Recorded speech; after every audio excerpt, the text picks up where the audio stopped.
Hello, Wild Wisdom Warriors. Hello, YouTube. Hello, my dear shaman from around the world. Thank you so much for joining me. This is Lily Colosova, and this is my journal. And of course, today is Friday. Friday, and it is still May. It is May 29th. So, VINO Friday. Here we go. Here we go. So, thank you so much for joining me for VINO Friday. And just like I said in my last journal, that today I'm going to be taking on questions. And there's quite a few questions. I wrote them down that you guys had in my last journal. That was about beyond possession. And so today I'm going to go back to the questions from last time on beyond possession. And also, if there's any questions that might come up here, then of course, if we have time, I'll go into that. And so I kind of want to bring this in, as you guys have heard me in the past, but I just want to give a little quick overview before I go on what it is that I'm talking about is recognizing yourself beyond possession. And this is why ultimately I started talking about possession, what it is. So then at least I can bring out some sort of a language or that I can choose to sort of talk about this. And then, so that's why I brought a lot of the information on narcissistic abuse, because those two things are quite a bit related. It is a spiritual sort of abuse because that goes against the individual freedom. And so because of that and the very difficult subject or the crime against human consciousness, the worst of the crimes is the crime against innocent children. And so, and even a lot of your questions, you guys, are sort of surrounded around how we can unmask this problem and unmask this crime that's being committed in this reality against children, against innocent children. And so ultimately, this is why I'm journaling this type of sort of subject, I guess you might say. I'm journaling this so we have the tools to understand that what is the ultimate goal in what it is that we truly are so passionate about here. And so then all of us that are passionate about stopping the cycle of abuse in this creation, and those of us that are passionate about that, this is who I'm journaling this for those that are truly here to do this type of work. And so that's you guys, that's the shaman's job. And so, and before I want to go into sort of details about the possession in children and how that happens, I wanted to sort of unmask the possession in adults. And then, of course, because that's where the root of the crime is the ignorant or uneducated or possessed adults that are unaware what they're doing. And so this is ultimately why I'm doing this. So here's to all of you, my dear shamans from around the world. I am so great you're all here. Remus, thank you so much for being here. I got your question. So I'm glad you're here. Diane, hello, darling. I got your question too. Danielle, hello. Angela. Sunshine, hello, darling. Anna, darling, hi. Bella, Amy, hello. All right. Well, thank you so much, and hello to everyone who said hi. Here's to all of you. Zuzi saying hi. Zuzi, you want to say hi? Okay. All right. Did you guys hear? You said hi. Okay. Everybody heard you, Zeus.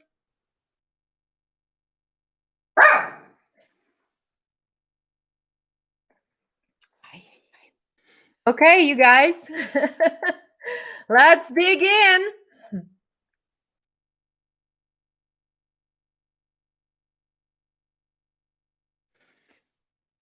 Amy, you said, I'm a shaman, but need to be emotionally mature. See, this is the thing with us. We have, that emotional maturity, we gain that through experiences. And a lot of times we are very bruised up. And the reason for that is we have to experience all of those things for us to be able to know how it is. And so this is ultimately why there's so much of the trauma that shamans have experienced themselves. Okay. And so that's I think I really don't know that exact, like, a mature, it's your path. And so that maturity is what it's a path to wisdom, Amy. And you're absolutely right. It's emotional maturity. If you look from sort of a modern perspective, how we perceive everything, and even when I talk about narcissistic abuse, and I'm bringing this sort of new term to understand spiritual possession, I'm kind of modernizing something that we knew. And so, like, when you talk about emotional maturity, that naturally shamans did understand and even a shaman, when they teach a young children to be a shamans and all of that stuff, and are teachers to them, they are never in, we're always becoming, because a shaman work is never done. And emotional maturity, this is the path to wisdom, as they used to call it in ancient days. It's the path to wisdom. And so we learn through that, and through feeling it, we learn so much faster in this reality. Just the same way as baby learns how to, let's say, not to touch certain things, or because it's reactions and all of that stuff. So, but anyway, already getting off topic.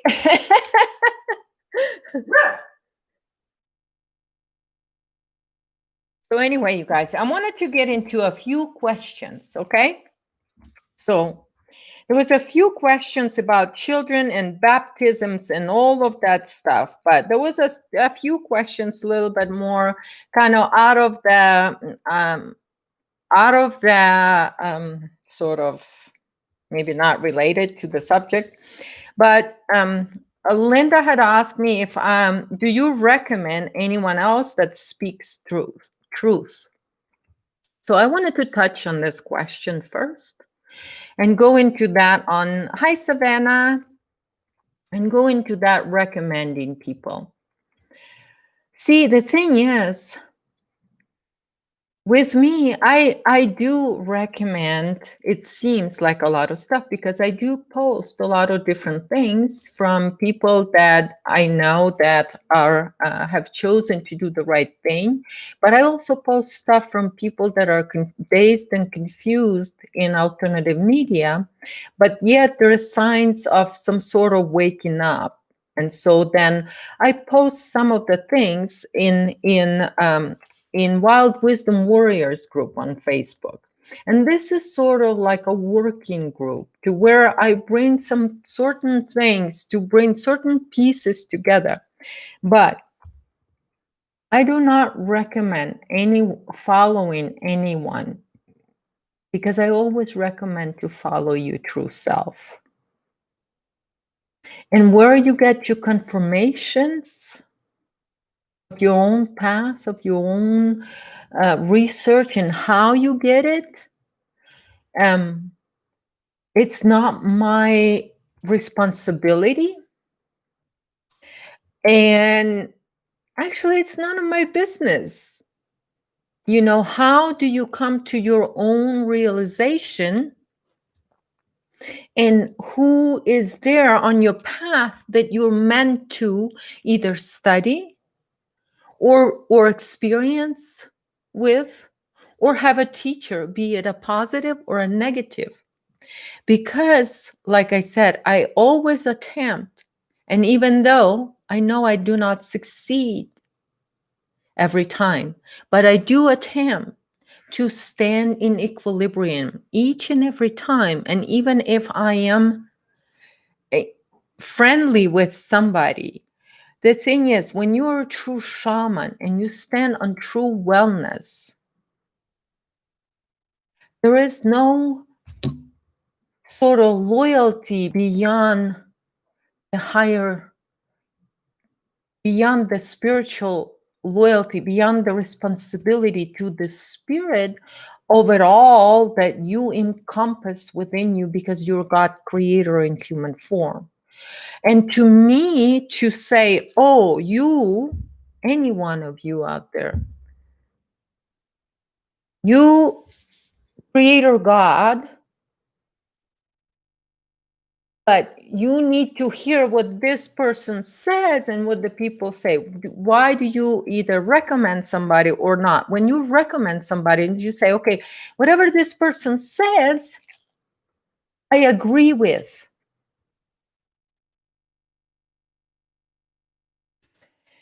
And so, how would I respect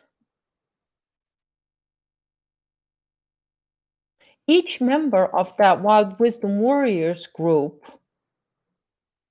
by picking and choosing and giving them information or something that will help them to recognize themselves as eternal beings? That will, how can I choose for anyone what's good or what's bad? There is no following but yourself, but there is reality that you have to have sort of the spine. And this is what I ultimately say. That's why I don't like recommend people, but yet I talk about people that I had experience with and or anything, or just say they talked about this, or I even post something in Wild Wisdom Warriors that is obviously someone in ignorance, like that lady with her, you know, flower of life, two-dimensional flower of life on the back. But she's talking about David Icke projecting a reptilian agenda on humanity. Well, it's just to show you how some people illusions do start to break down. I'm not saying go and listen to everything this lady says, because now she realized, finally, she realized. But at least she realized. So I'm happy about that. You know what I mean? So I don't ever come from that perspective. And a lot of times when I do post something like that in Wild Wisdom Warriors, people start, because they treat me as though I'm telling them that I agree with these people. I don't. I respect you to make your own decisions, to make up your own mind about who is who, because without you knowing who you are, you'll never know who's who out there in the external. So ultimately, my goal was always to get you to get to know yourself. So then you, for yourself, can figure out who is who, including me, including Lily. But what I'm here is I am here to ignite others to look within, because the gifts of God are within. And none of those, like I said, divine idiots can excavate those from within. And so ultimately, even if I recommend somebody, it could be someone who is showing in that video that they're completely possessed. But I'm not going to tell you what it is, because you have your own path, you have your own experience, and you have to align your own self so you can operate in that equilibrium to where you think, and nobody can pull you that way or that way, because you're unbreakable, unmovable, unstoppable, because you're a God creator in human form. And so I respect you as that. And so this is why I do not recommend people. But I do talk a lot about other people. I express my opinion and, you know, whew, I can probably express my opinion a little bit more freely now since yesterday, even in here on this platform. So um, things will be changing here as well. So we're going to be a little bit more free now to express the true nature of things. Because you remember, you guys, I was talking about, I have to speak in codes. Otherwise, it's unacceptable by the communists. I feel like I'm the Soviet Union sometimes. My Lord. Talking about experiencing. I never know, like, why the hell did I need to know how the Soviet Union was operating?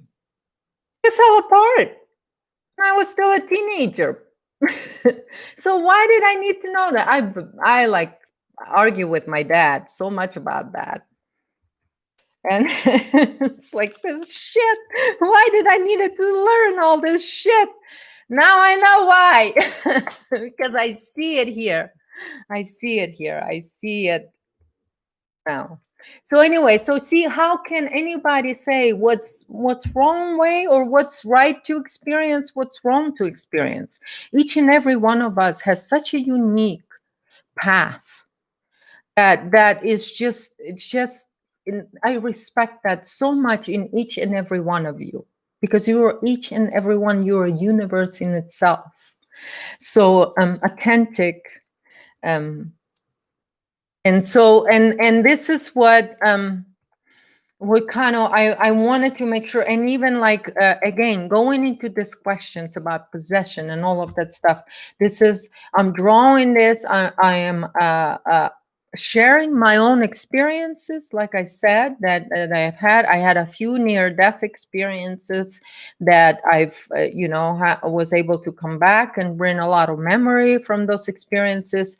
And so based on that, this is my own opinion on possession the same way. So I'm still talking about, this is an adult subject. Again, this is not for kids, this is for adults, but I will be talking of kids' possession eventually. Probably next time. We'll see how how things go. Seek and you shall find. Absolutely, Danielle. Absolutely. So I started with that question. Then there was another funny question about the new king, and there was quite a few of you guys. So I don't, I didn't list the names who asked. But Linda was the one who asked me about the recommending. But there was multiple people that asked me about the new king. So I've been hinting about the queen not being a real queen. And so yeah, that's all gonna come to surface, because all the delusion has to fall apart. The house of cards that was built on the house that was built on the sand is falling apart, and the house that is built on the rock is stand. So maybe it's not new king, maybe it's old king. But that's all I'm gonna say about that for now, okay? But just change, we gotta breathe through change. Change is gonna be difficult for a lot of people. And it's gonna be difficult for a lot of people to accept the fact that they've been living a lie. And it's not like just their generation. They've been living a multi-generational lie. Imagine how people are going to be upset.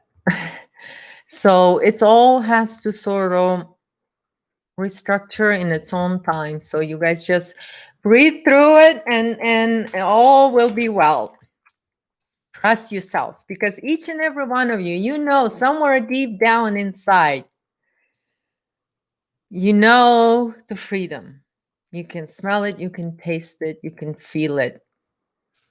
So, and this is what I kind of, and this is why I talk about this subject from this perspective, from being on the other side, be belonging to eternity, and looking um, at this difficult subject of abuse of humanity on all of these levels, but looking at it from this perspective of beyond possession, knowing yourself as that God self, like I say before. So this is basically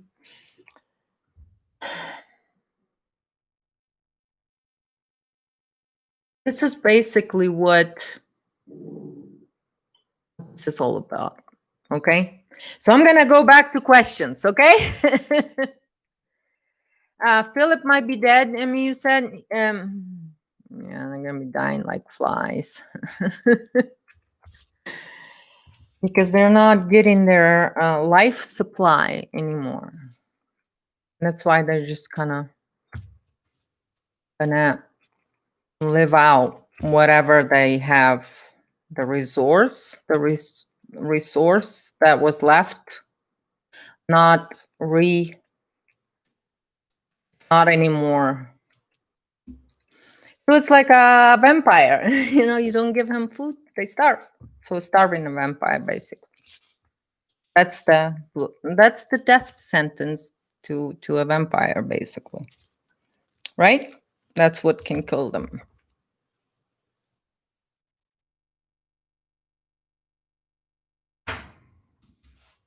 Okay.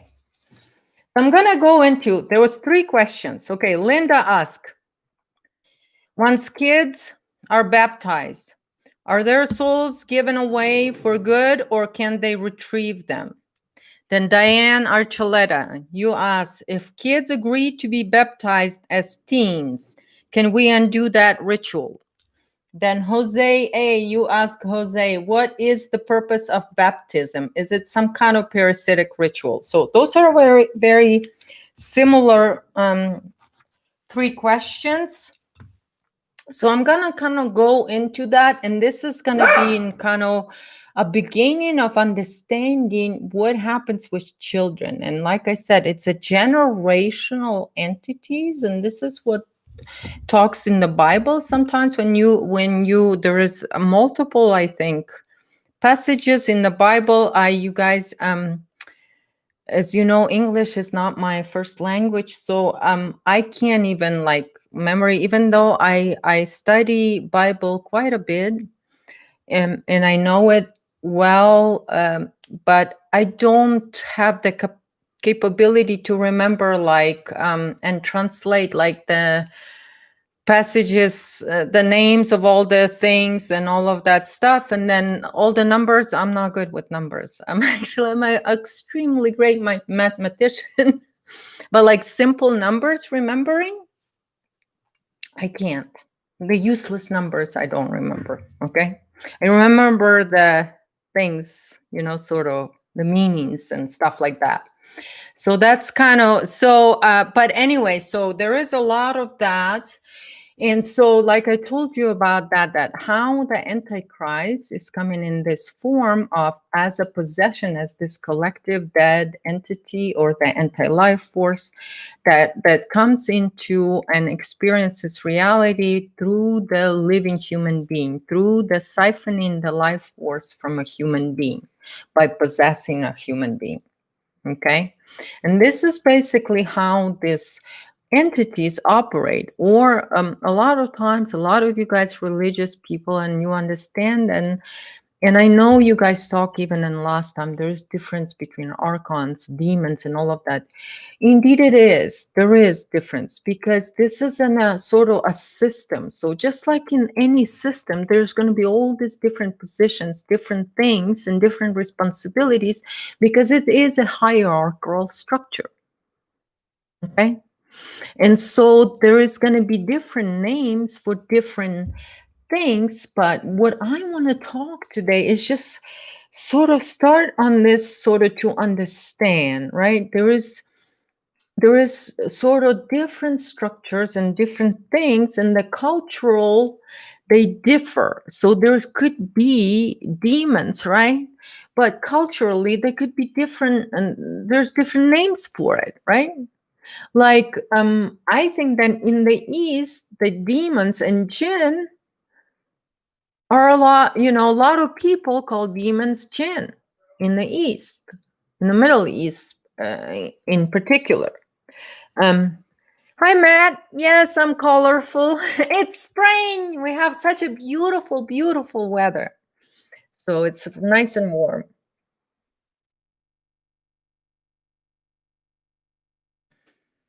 So what happens is in the Bible, it talks a lot about the generational um, giving away the soul of a child and the generational spell on the bloodline. And so, and a lot of you that went really deep into your meditation, and maybe you had your experience where you could remember either your past life or anything, or some sort of, if you're explored ever and ask your higher self if you ever been involved in blood ritual. And so usually those are then, and the blood ritual then bonds the bloodline for 7 generations to that entity, just like it says in the Bible.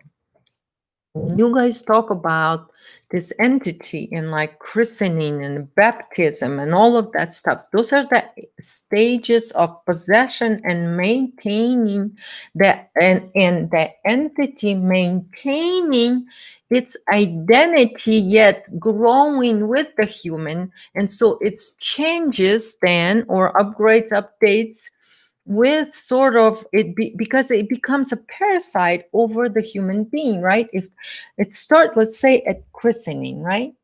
So the entity has now attained and access to a child through mother and father. And a lot of you guys said, well, what if I did the christening and and now this thing is, and are they possessed forever? I'll get to it. But when you do it, and this is what that some people do it, but if they don't have the blood agreement, the baby might never get possessed. It may grow up and you got christening because it was unaware. When it becomes aware and it's 18-year-old, and then it chooses to be whoever it wants. Because some people, a lot of people do that. A lot of people do that, especially in Russia. I grew up with this. A lot of Russians are Orthodox Christians. Okay, and the christening of the baby is an absolutely beautiful, beautiful ceremony in Orthodox church. But in fact, it is not a ritual to give a soul of the baby away. It is a celebration of life. That's all it is. And they do the christening is like a blessing. It's just a blessing. So it's very different. And then, like you said, and then the baptism, when you're more adult, this is what then, because now, even though, but if the parents, aloha, Teresa, but if the parents have a ritual on bloodline, and the baby is still within the 7th generation, that entity can possess the baby because there is a blood agreement. So that entity can enter right there and then when the baby's 3 months old. Because it has the right through that blood agreement in the family. All right, Matt, I'll get to that question. Good question. So, do you understand what I'm saying? So it depends. Not every christening is a possession ritual. Okay? So, but it is a step towards it even if you don't have a blood ritual. And then it depends how you raise your baby and what happens. So, like I said, in Russia, everybody was doing christenings, but nobody really did anything after that, you know. I mean, there is no more baptism or any other things like that than are done to the child or the teenager. Um, I'm talking about the Orthodox, and that's how it was. And in old days, there was the Orthodox church was it was females, so that's why they kind of copy, even though there's males now. Some of them picked up on the more Catholic tradition, and then they do more of a seeding with entities type of and do ritual. So don't think that all Russian Orthodox are not just, I'm talking about the true ones, the real ones. Even right now, when they have a male, they're still kind of mirroring what it used to be. Because all the monastery are called Sophia's monasteries. They're not churches. Sophia's monastery. That's what our Orthodox Church is. That's what Russian Orthodox Church is. It's a Sophia monastery, Sophia's. So this is a female sort of church, and that's why it's round and has 5 domes always, at least, and that's the for the 5 elements. 5 domes of creation. And so that's the Sophia, sort of the original Russian Orthodox. And so and that goes sort of it's a twin true sort of twin to Rosicrucian teachings, the original Orthodox, and the Rosicrucian was more what we have left of the Rosicrucians is the more male sort of for men, and then female is more the Sophia monasteries. Those are the Rosicrucians have Rosicrucians roots. Let's just say that. Okay, I think I'm taking my freedom a little bit too much. Okay. Rose and cross, yeah, cross, yeah. It's just equilibrium and the bloodline, the Christ bloodline. That's all it means. That's living bloodline, not vampiric. Not vampiric. And so, okay. So what happens is at baptism, this is when the agreement for entity to fully possess then happens, okay? And so, and this is the thing, and this is the ritual, and this is where I come, why it happens in the water, because I told you guys, and this is how had been, and if even in Russian teachings from ancient teachings, they talked about the 5 elements, right, and why the 5 and the 5th element and what it is and all of that stuff. So and this 5th element, a lot of times, what's being called, it's called the deep waters or the living waters. Like it's even mentioned something in the Bible about the living waters of the universe, or the as I call about that, we have that multidimensional element that's water. And so the water has the deep water, or I call it a deep waters within.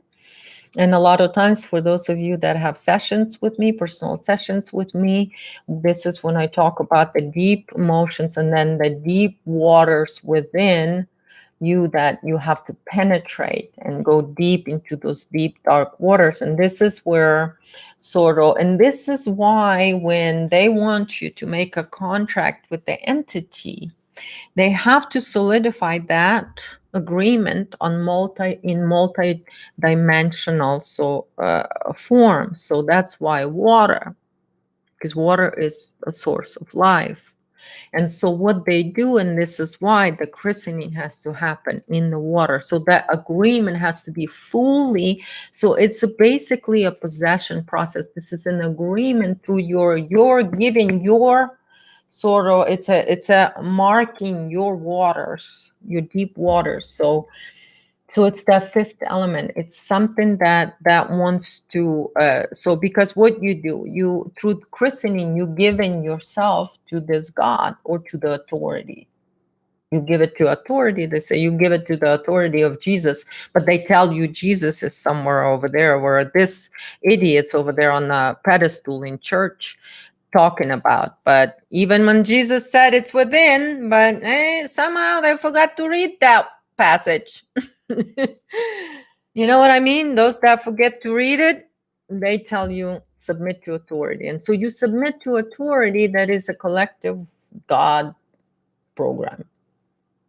And then you get to deal, once you do that and you submit to that, then according to that agreement and contract that you made, and there's a plan. Here's some demons that you're going to be dealing with, right? Jesus dealt with demons, right? Here's this you're going to deal with. Here's that, and off it goes. And here's when tug of war within, because this is ultimately what the power over your eternal power. So that's why there's so much struggle that happens and that religious structure or that belief has to be constantly held up. It's almost like the human being has to be constantly held underwater. You can't take a breath anymore. Somebody else has your life force. Okay? It's a process of death. You as individual, you submitting to authority, and this is a process of death. You've been drowned to death. Your deep waters now, and all of your power, everything belongs to this God that you've submitted to. Okay, as an adult now, through baptism. But real shamans use water for true baptism, meaning of cleansing and releasing the entities. And this is how you do it, and this is how Jesus did, and this is why you go and you dry fast. Because what is dry fasting? I think, oh, Diane, you here. Diane, we were talking about dry fasting with you, right? A couple of weeks ago. We were talking about what it truly is, right? Fasting without water. What it does, your body then generates water, and those water are coming from deep, deep waters. Okay, pure, holy water that comes through you. It's your body start generating that. When you're not replenishing, you're not recycling, then your body will start generate the waters, and those waters through your fasting, they're actually cleansing your body, and everything comes out of your pores. All the energy, all the stuff, and this is how you tempt it, because everything is gonna go through you, and you're gonna suffer a lot, because there's a lot of cleansing that your body's doing, even though you don't know what's going on. But there's a lot of cleansing going on when you dry fast, meaning nothing. No water, no sip, no drop, nothing. And those are the deepest sort of cleanse that you can do for your body, to get rid of anything that is, because the deep waters, that the cleansing water through dry fasting, they're so powerful, extremely powerful. And so and this is why it comes. And so this is when you go through your sort of releasing, because ultimately, like I talked last time, that once you recognize yourself beyond possession, then you're not doing exorcism. You are releasing your own demons. You're releasing your own entities. You're releasing them from your eternity. You're releasing them. So you're then this is where this is like this is why Jesus did that ultimate cleanse, is because you release all of it.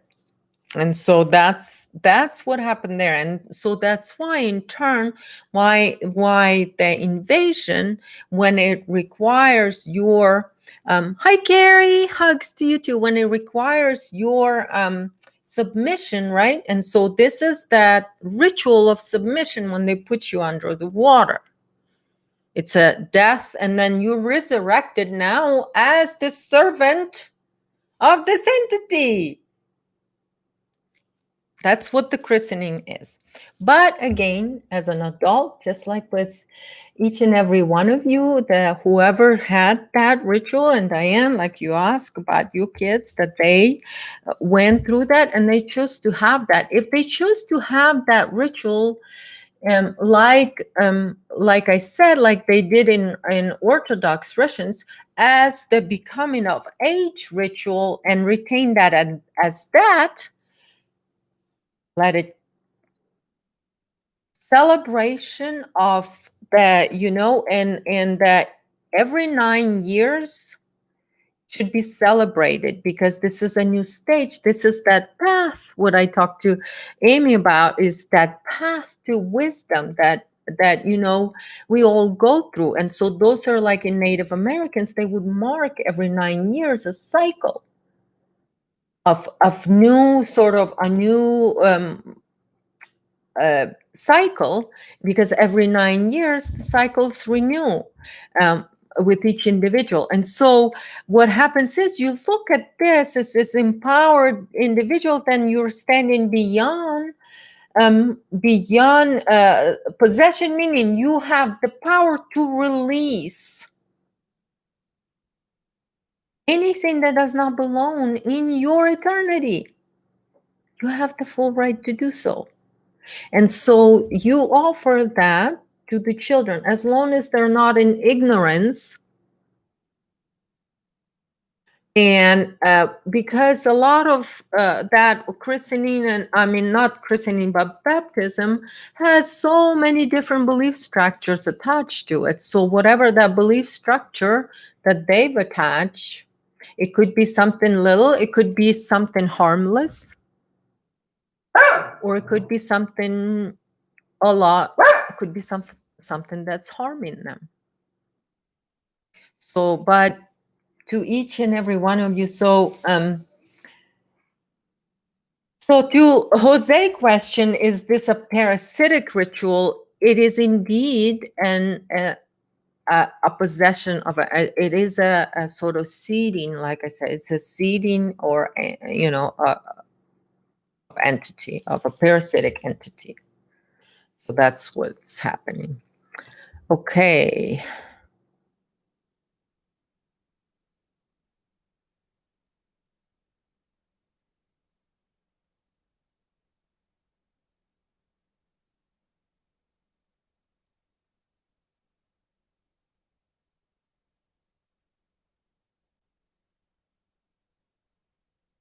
Oh my God, Matt, I was looking for your question and I've lost it already.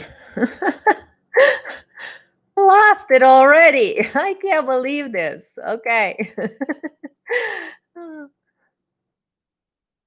Oh, where is it?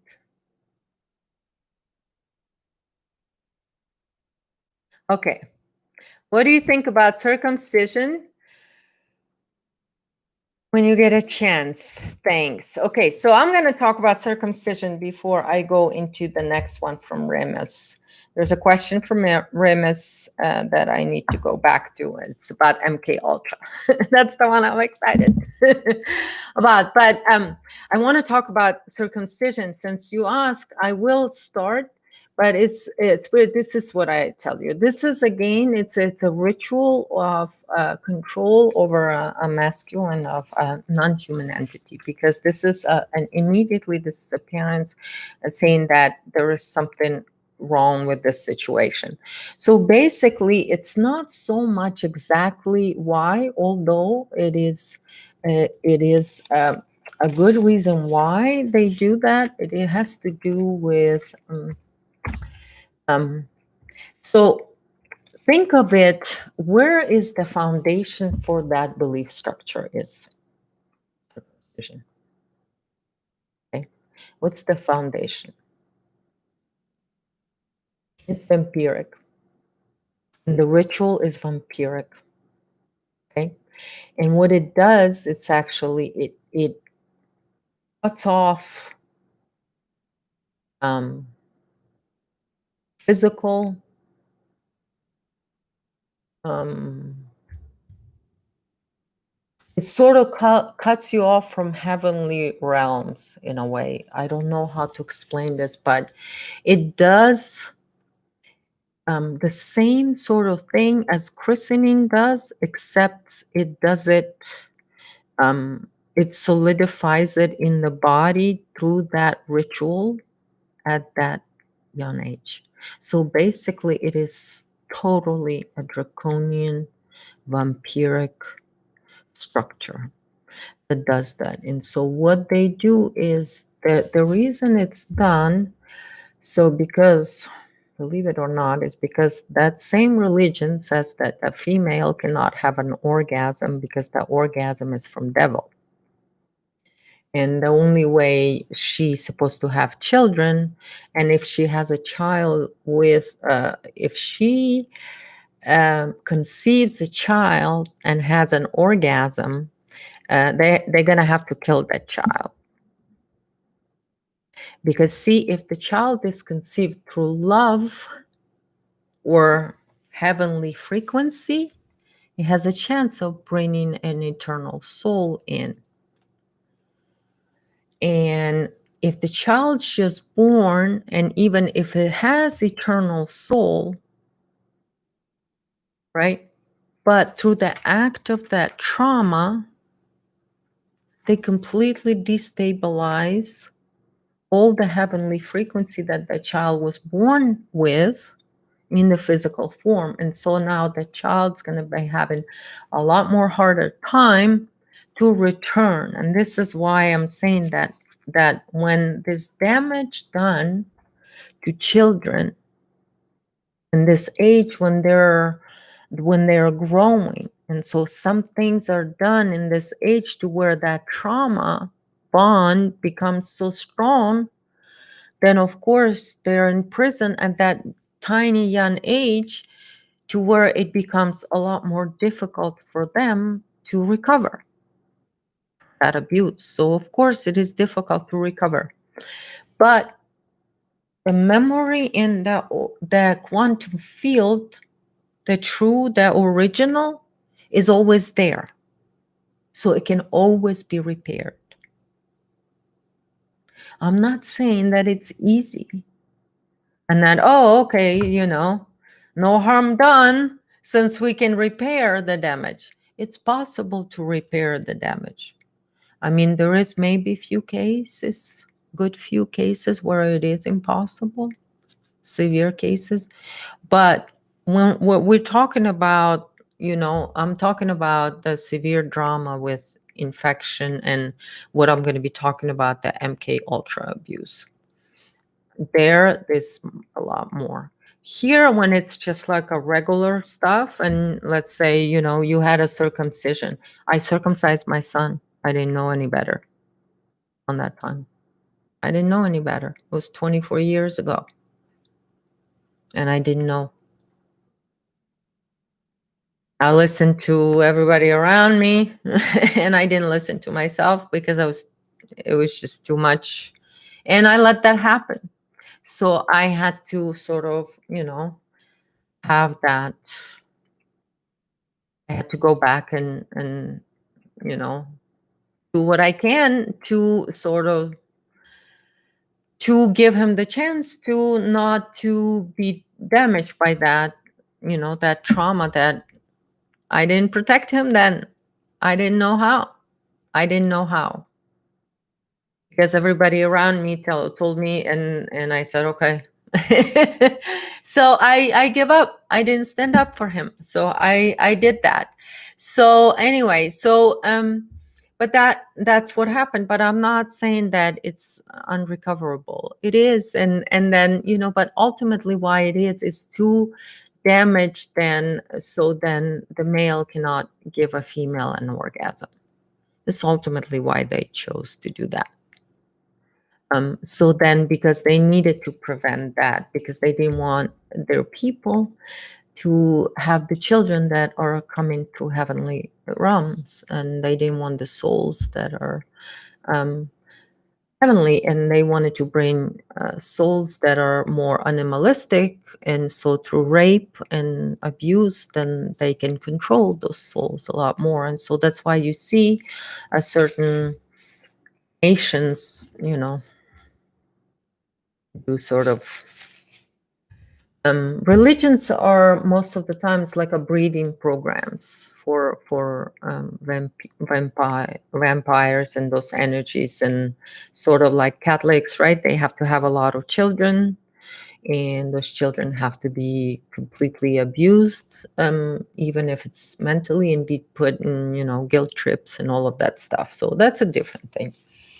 But so you can understand why it's kind of based on that, is because they completely see it as because these are infected people, and they project their infection on everybody else. Just look what goyim means, and you know what's going on with these people.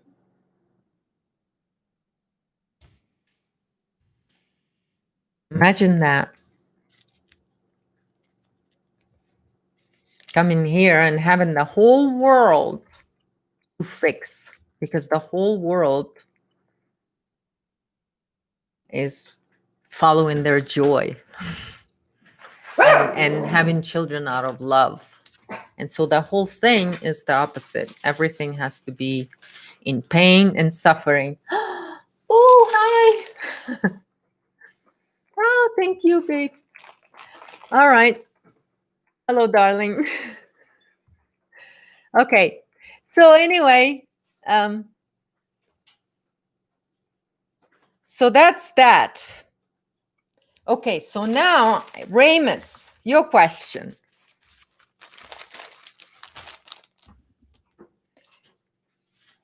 I need a sip of wine for this one.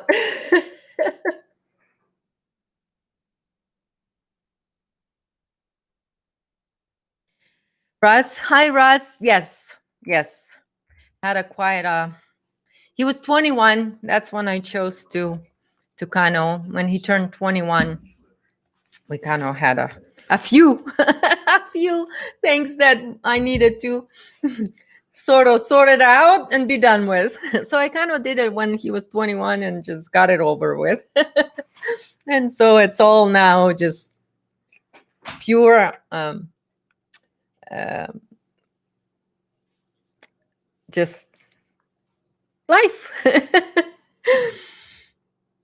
Abrahamic ritual. Yeah, they do it. They do this Abrahamic ritual, right? The death life thing. It's the death cults, because that's what religion is. Abrahamic religions are death cults.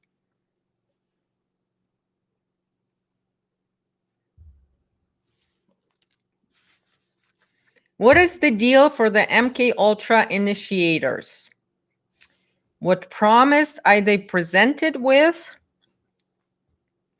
And then Ramus, you kind of hinted that they're a special breed. Is that what you're talking about, Lily? Are they a special breed? Special. They're special. Hi, Santo. Hi, Yanni. Special. Special breed. Okay. It's not a laughing matter, you guys. It's just what it is an extreme form of abuse. So when you take that abuse that is spread on all of humanity, that has to suffer to submit to this authority, and so this then collective entity can experience reality here. And so what happens is, and like I said, this entity is truly You know how narcissists are always envy? Envy is going to be one thing that's always will tell you that's a narcissist. If somebody has envy, that's that's a guarantee a narcissist. And this is where it comes from. And the greed is another thing, right? The greed and envy.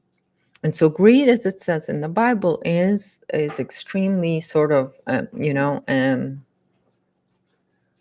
bad thing, because it comes with sort of death. It's the death of the soul. And it's this is what it does, because then the human sort of is then the human value as a creator being, and is just turned into currency.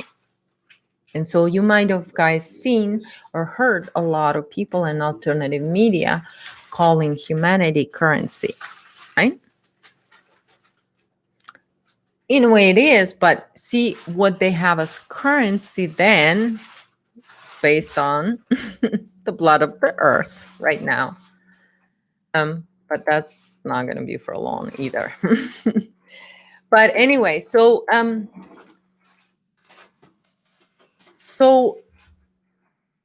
the thing is, the only way this bloodline can sustain itself in this reality is through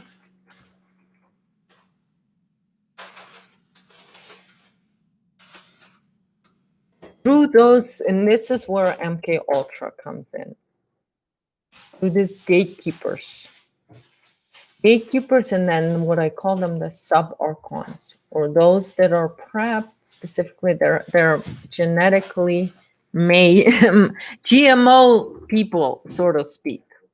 They're made and genetically in this, all of these programs, MK Ultra programs. Look at this as genetic manipulation of human beings. This is your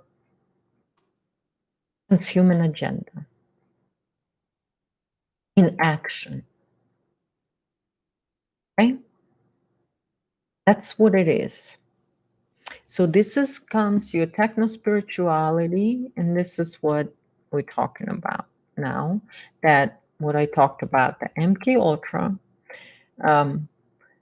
they did a lot of testing on children, okay, in underground facilities, and then mutating genetics, DNA, and on and on and on. And it's been going on for decades here in America. And you guys know what's been happening in Antarctica. That's all there is also. It's a research facility with a different type of things. And so there is all this sort of genetically modified creatures that have human DNA. Okay. So black goo carry a black goo treatment, because black goo, like I said in the past, is the only form of this sort of collective consciousness that is present in the physical. And so when they do experiments and stuff, or that when they MK Ultra people, what they find is suitable bloodline they can flip, or that black goo can override, because it needs a specific, first of all, genetic code.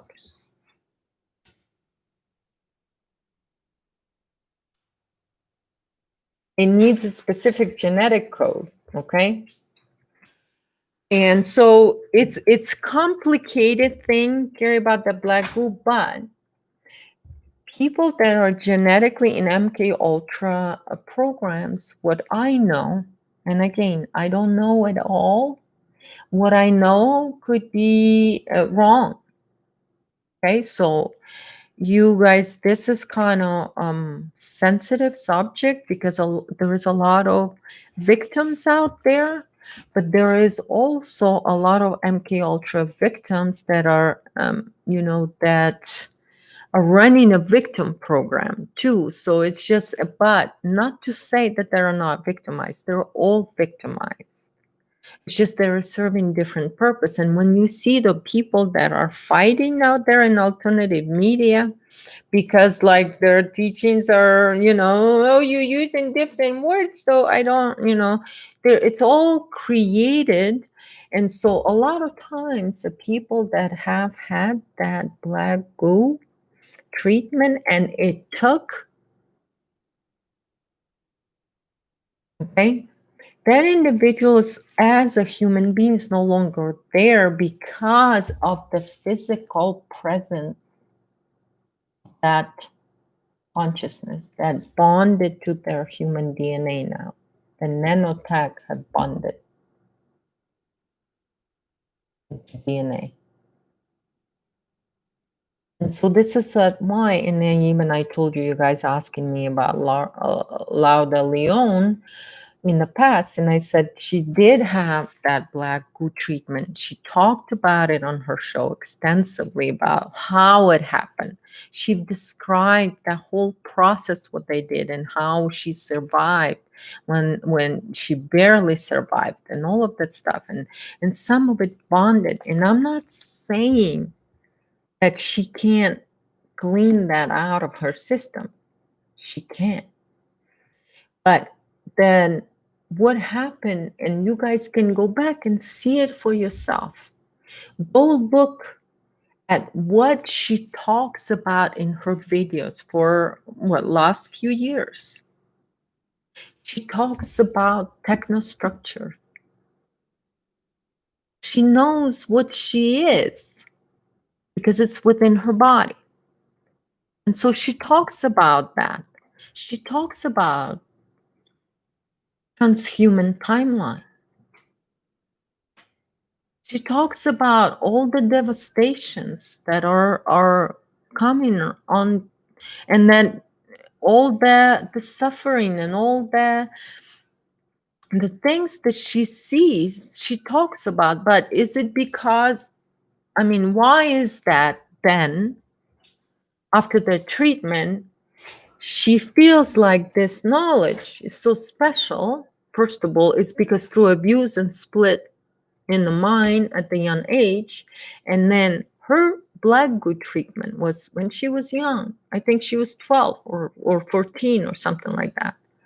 So that's again in the interference. The mind does not develop fully until 27. Imagine the kind of damage it can do to the mind. Nothing personal against her. A beautiful human being. But this beautiful human being herself, go ask herself, go look at her videos. What is she talking about? A techno world.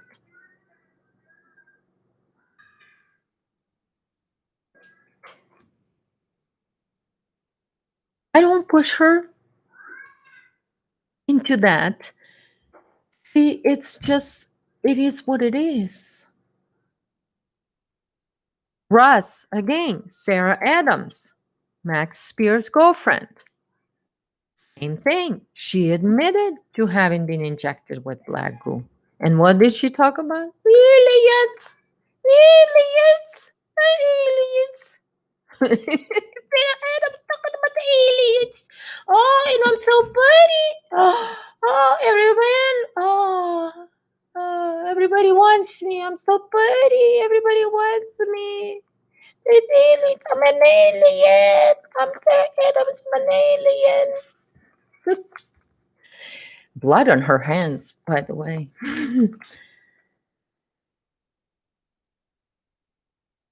Sun to Teal Swan. She's literally pushing people into suicide. Suicide entity they seeded her with, and that's all she can talk about is suicide. Are you feeling suicidal, everybody? Are you feeling suicidal yet? Are you feeling suicidal? Come on, everybody, you should be feeling suicidal. I haven't had suicides in a while. What happened? What happened? You didn't get to suicide hug? Oh, you bad witches. You didn't get to suicide. Ugh. Oh, you failed, Teal Swan. You fail. So now she's going around everywhere begging for suicide. That's what Teal Swan's doing to her audience. Begging for suicide. Any of them to commit suicide. That's what she does. Begs them for suicide.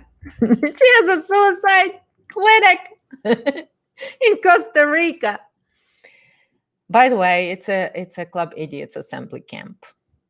You guys, in Costa Rica, they have a huge camp in there. It's Club Idiots assembly. This is where their New Agers come from. Remember Savan Bomar? Oh, numbers will save us. Savan Bomar, numbers will do it for us. Numbers, we're gonna do numbers. Numbers will save us. Numbers. If we know numbers, you know, we're not gonna know 1,000 children a day disappearing. We need numbers. Savan Bomar, we need numbers. So we don't remember the 1,000 children a day disappearing just in America. But we need to know about numbers, Savan. Help us to figure out. Okay, I'm being goof again. All right, so, but anyway, you guys, MK Ultra is severe abuse, and it's all program people. You can see them; they're all out there talking black ghoul reality or whatever, or it's Lilu, or it's Ascension, or it's Pleiadians. You know, it's Pleiadians are telling us we're ascending. Pleiadians again, talking about everything and anything, but never Pleiadians for some reason. Never want to talk about 1,000 children a day disappearing, huh? Huh, Pleiadians? Helping humanity. They're helping! They're helping humanity ascend. But of course they're helping humanity to ascend. Because what is Ascension program and all of this foofla is all about? Forget about 1,000 children a day disappearing. Here's your shiny Abdikovici. Here's Ascension for you. Here's Ascension. Here's Ascension. Here's this. Here's that. Here's Pleiadians. Wishing you all good luck, humans. You're all going to ascend. You're such a good slaves. That's pretty much what's happening out there with the MK Ultra. Those are all you see. And so this is Ramus kind of for you to, yeah, there are in a way a special kind of breed. They're very damaged. Most of them irreversible. And this is where I talk about an irreversible damage. So there is no return for that. So the crime is extremely horrific. So horrific. Because these are damaged people for the rest of their lives. Some can manage and sort of, but the damage is extreme. And so it's just, it is what it is. And so, and the abuse is extreme too, Ramus. It's extreme. It's from childhood. A lot of times, the abusers then become what are those? The ones that control and all of that, the master slaves, so to speak. So, and a lot of times they have a group and few people, and so, but a lot of that will come in the near future, you guys, about the MK Ultra. So I know Ramus, and for those of you that that haven't really got a sufficient answer about MK Ultra, I'll just say this: just give it a little time. There is so much information that's gonna come up from the deep waters of collective that is just gonna come to the surface.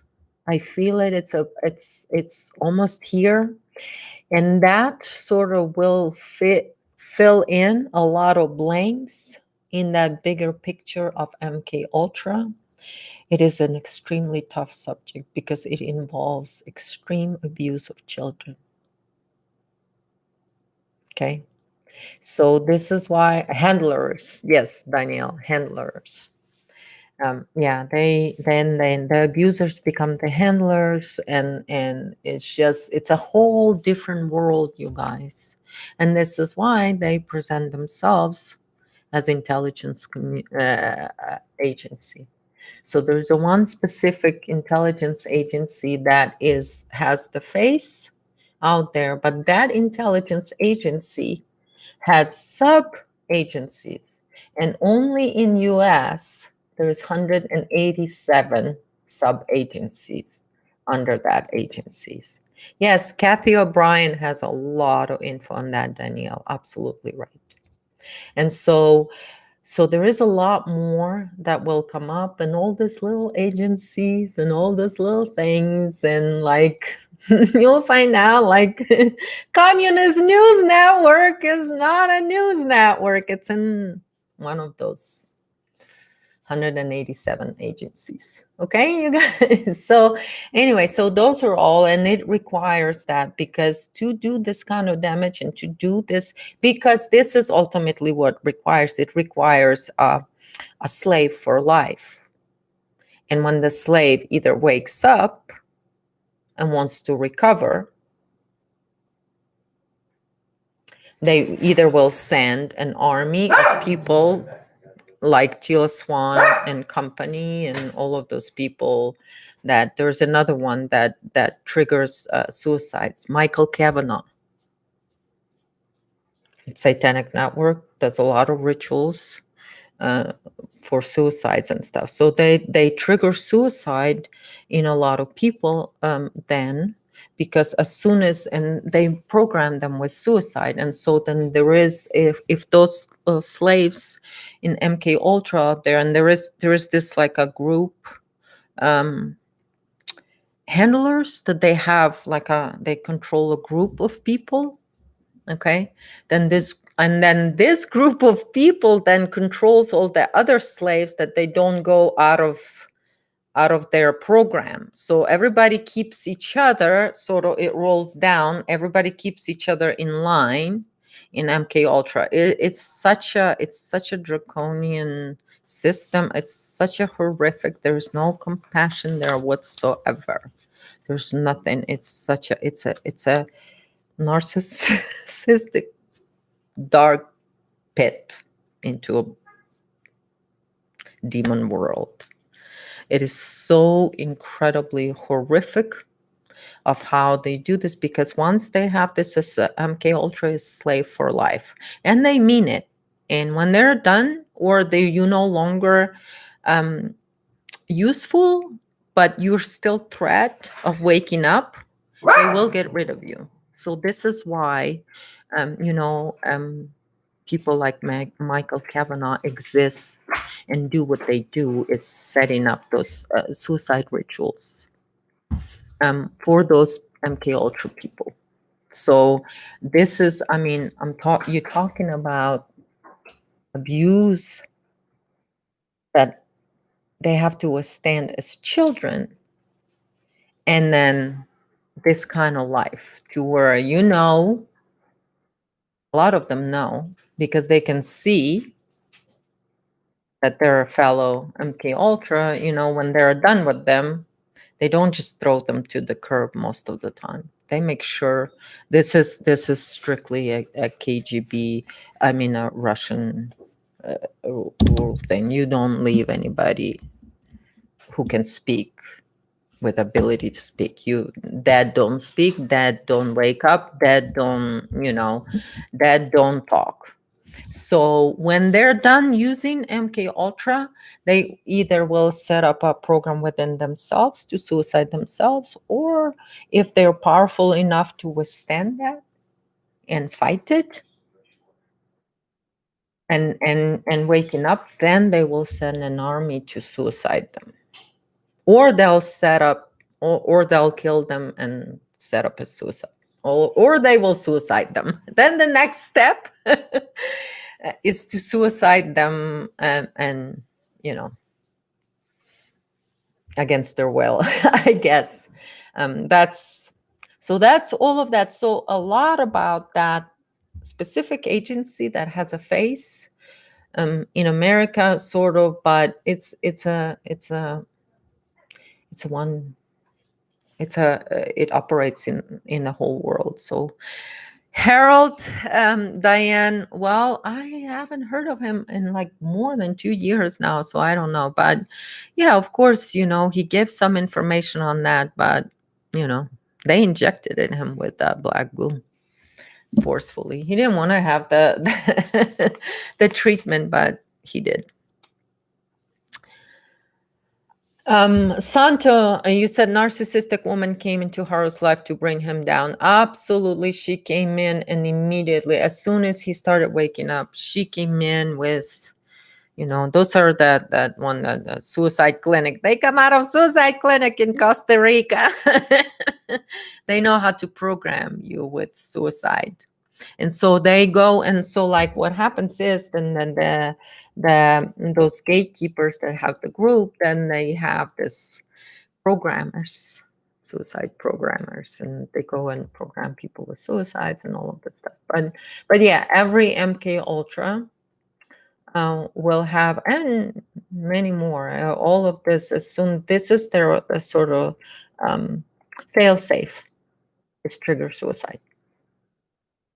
So yeah, absolutely, Santo. As soon as he started waking up, and they send their own agents to do the dirty job. And so it's kind of sad because some of those people go do it to him, and then they know that if they don't do it, they're not useful, because that's the only thing they're useful for, is control others. So if they're not useful, they know that it's for them. So it's either death or go do the bidding of the satanic network. It's just these people are so trapped, like I said. And then you're talking about the female narcissist that came in, immediately did the ritual. I mean, oh my God, it was immediately visible. It was even showing up in his videos. Remember that, Santa? The ritual they did to him, he almost died.